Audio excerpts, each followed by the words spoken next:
सरकारनं मराठा आरक्षणासाठी अध्यादेश काढल्यानं महायुतीतच खटके उडालेत।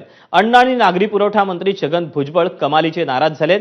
त्यांनी आजच्या मंत्रिमंडळ बैठकीकडे पाठ फिरवत सरकारला इशारा दिला। कुठल्याही जातीला कुठेही टाकण्याचा अधिकार सरकारला नसल्याचं भुजबळांनी म्हटलं। तसंच कोर्टात जाण्याची तयारीही त्यांनी दाखवली।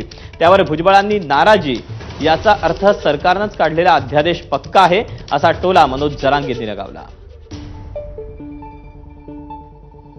ओबीसीचे जे काही नेते आहेत आणि कार्यकर्ते आहेत त्यांच्या मनामध्ये फार मोठ्या शंका आहेत।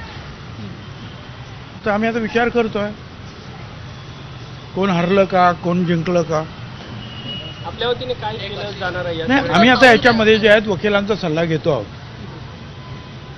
की याचा काय अर्थ आहे। कारण कुठल्याही जातीला उचलून दुसऱ्या जातीत टाकण्याचा अधिकार कुठल्याही सरकारला नाही। बैठकीवर त्यांनी बहिष्कार टाकला। याचा अर्थ असा होतो हा जार पक्का आहे, फक्त काही जणांना बोलवलं नाही मराठ्याच्या अभ्यासकाला, म्हणून त्यांचं थोडं ढुकन दुखत आहे। कमीत कमी 50 हायकोर्टाचे वकील होते यांच्या साक्षीनं, आणि त्यांनी त्यावेळी सांगितलं JR ओके। पण काय असतं का याला नासकी सवय लागली असते मराठ्यांचे।